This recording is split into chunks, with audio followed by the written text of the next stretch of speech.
So I told you that if that a probabilistic graphical model indicates conditional independence properties.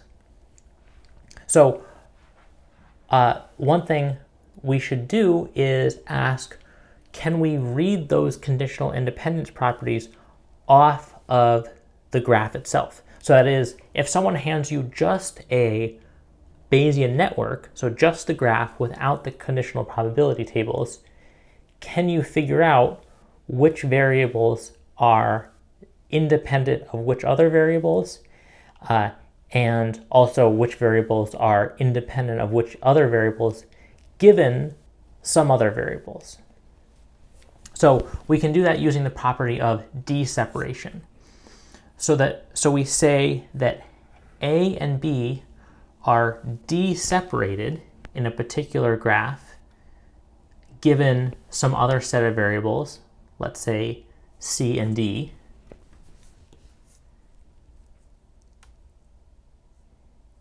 If I say that A and B are d-separated given C and D, that implies that A and B are independent given C and D according to that graph. Okay, so we should probably write here, just to be explicit, in the particular Bayesian network G. So d-separation is a way to see that two variables are asserted to be conditionally independent in a given graph.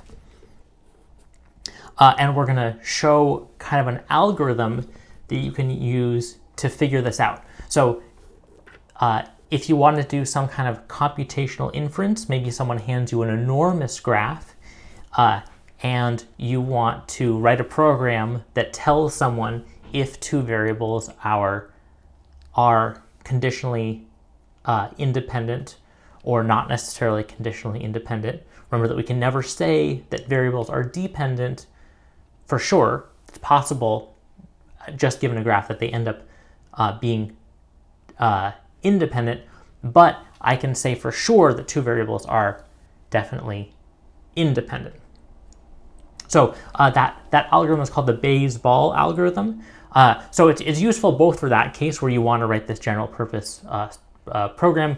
It's more useful to build our intuition and our understanding of Bayesian networks. So that's the real goal of this. We want to have you understand Bayesian networks so well that you can implement this d-separation Bayes-Ball algorithm kind of in your head. So let's look at how this algorithm would work that would determine whether two variables are d-separated in a given graph. So this algorithm is going to work like this. We're going to draw out our Bayesian network with a bunch of variables, A, B, C, D, E, F, G, and it's going to have, this network is going to have some various edges in it. We're going to shade those variables that are observed. Then, so let's say here we want to know if two variables, let's say A and G, just to make things interesting, are conditionally independent of one another. We're going to start some balls at A, Bayes balls we call them, and they're going to bounce around the network according to some rules. And if any balls that start at A end up at G, then A and G are not d-separated, which is to say they're not necessarily conditionally independent. But if no ball that started at A can end up at G, then we say that A and G are d-separated, and that it's the case that A and G are conditionally independent given, in this case, F, D, and E. Okay, so to make this make any sense, we need to say what those rules are that govern how the Bayes ball is bounced. Okay, there's going to be 6 rules. So notice that there are 3 types of structures that we can have over 3 variables. the three variables can be in a chain. We can have a, we might call this a tent or a fork, where B is a parent of both A and C, and we can have a V structure of where B is a child of A and C. And what we're going to be asking is if the baseball is allowed to jump from A to C. And this is the case where none of the variables are observed. In the next slide, we're going to show the case where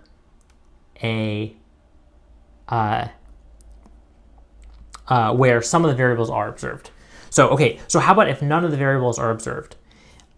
This is not too hard to verify for yourself, but we say, but if there's a chain structure, we say that A and C aren't necessarily independent. The baseball can jump from A to C, and it's pretty easy to see why that is, because certainly if A influences B influences C, then sure, A can influence C. Same thing goes for the tent structure. Let's say A and C have this common cause B. For example, if B is it cloudy, and A is if it's dark outside, and C is if it's raining. Certainly A and C are kind of correlated in that case. So the baseball is allowed to jump from A to C. How about in the case where they both cause something? Well, if I haven't observed what happened, then kind of it doesn't matter if I have two things causing something else. That doesn't induce any dependence among them. So in this case, in this V structure, A cannot jump to C, because if this is all we had, then A and C would actually be independent. It's not too hard to verify that for yourself. Okay, so these are our three rules. In the case where you have the chain or the tent, the ball can jump from A to C. In the V structure, it can't. Okay, now let's go to the case where B is observed in this structure. Now everything flips, okay? Because if I've observed B, then I know everything I need to know about C. So then in this case, there's no dependence necessarily between A and C. So if this were the only thing we had in the network, in fact, A and C would be independent given B. Same thing goes in the tent structure. You can convince yourself of this. If we've observed B, then we already know everything we need to know about A and C. The opposite is the case of the V structure. So if I've observed a common cause of A and C, then observing A in some sense explains away C. So a good example of that is, let's say I come outside to my lawn and I see that the rain is wet, that the grass is wet. And there's two possible causes of that. It could have rained, that would cause the grass to be wet, or someone could have turned the sprinkler on, that would have caused the grass to be wet. If I know that it rained, then that should decrease my belief that someone turned on the sprinkler, because without knowing that it rained, I should think there's a pretty good chance that something happened, that either it rained or there was a sprinkler.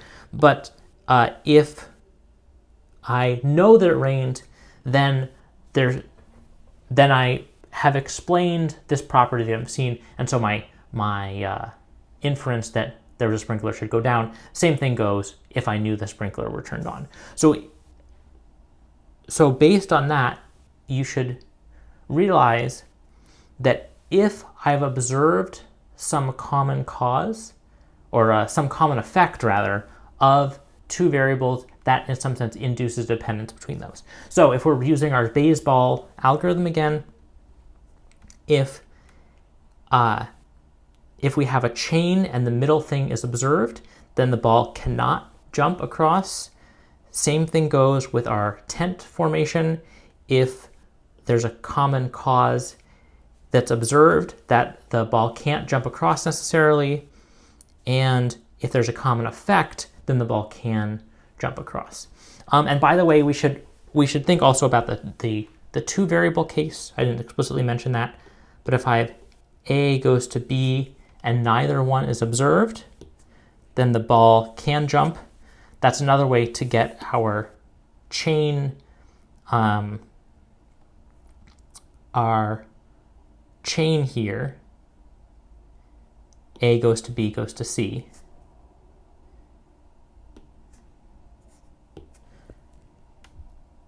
But if A goes to B and B is observed, then we can't jump to observed variables. Now, again, because of this rule, if there was something else that caused B, then we could jump across A to C, but we're not going to jump directly to B. Okay, so these are our Bayes-Ball rules. We have these 6 rules about how, or 8 if you want to use the 2 variable ones, about how the ball is allowed to jump. So I think this is going to make a lot more sense once we have some examples. So we're just going to run the Bayes-Ball algorithm for a couple of specific graphical models. There's also one more rule that we need here, which is the following. This is an extension of the observed V-structure rule. Let's say we have something that looks like this.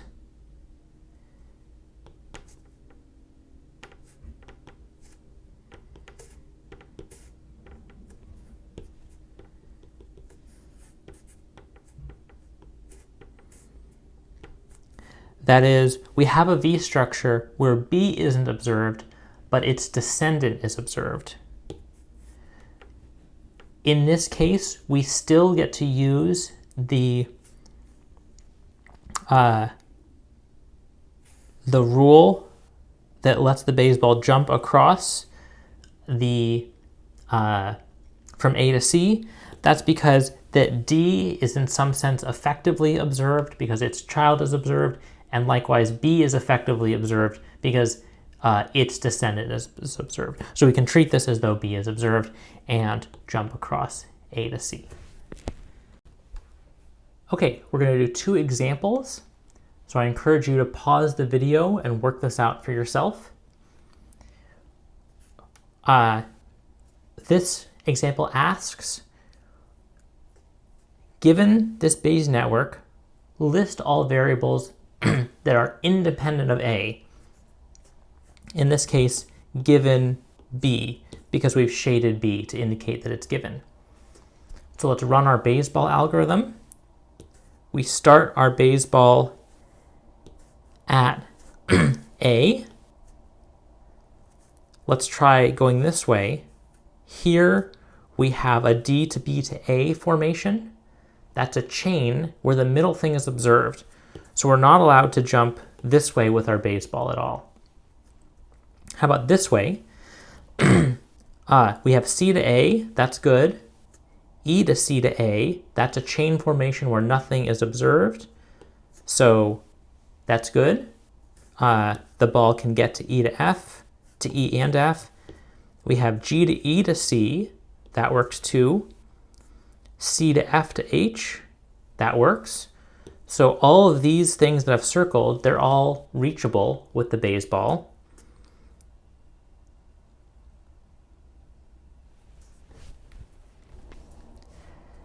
How about I?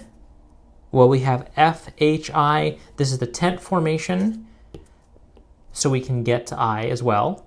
We could have also gotten there using this tent formation here. By the way, note that we can't go G to I to H. So if we could get to G, we wouldn't necessarily be able to get to H. But that's okay. We could already get to H from some other path. So H is reachable. And then we have E to G to D. This guy is also reachable. So in fact, we have no variables that are independent of A here. Let's define one more bit of terminology around Bayesian networks. We say that a graph G is an IMap for some probability distribution P of x1 to v. Let's draw that a little better. If and only if xi and xj are d-separated from one another given some set of variables s, that's the condition sign, if for every pair that are d-separated, then xi and xj are independent given s in our probability distribution. So this is a way of saying that G properly represents the conditional independence properties of our distribution. So another way of saying that is that G, if it's an IMAP, then it's a valid Bayesian network that we can use to represent our probabilistic model. If G is not an IMAP for a given distribution, then there's no way to represent that distribution in that graph. It doesn't matter what conditional probability tables we put on that Bayesian network. There's no way to make the Bayesian network equal our probabilistic model. Again, because the graph asserts some conditional independence properties that the distribution doesn't have. We can also add that it's a minimal IMAP if G also doesn't have any extra edges. That is to say, there's no edge that we could remove and have this fact still hold that G is an IMAP for P. So generally, when we're creating Bayesian networks, we're looking for a graph that is a minimal IMAP. Again, note that there are lots of non-minimal IMAPs. There's that graph I showed you a couple slides ago where we just pick some order of the variables and connect every variable to all of the ones that came before it in its ordering. That graph is an IMAP for every probability distribution, but it's certainly not a minimal IMAP. Also, something that's not obvious that I won't show is that it's possible to have multiple minimal IMAPs for the same distribution. I guess there's one easy way to show that. This graph and this graph, that is A parent of B and, oops, I drew that the same way. Let's fix that. B parent of A, some distribution where it's easier to see that there are some distributions where both of these graphs are minimal IMAPs. I'll leave that for you to convince yourself of. Okay, but in general, a graph is, we say that it's a IMAP if we can use it to represent a given probability distribution. And in general, we're looking for minimal IMAPs when we're creating graphical models for our distributions.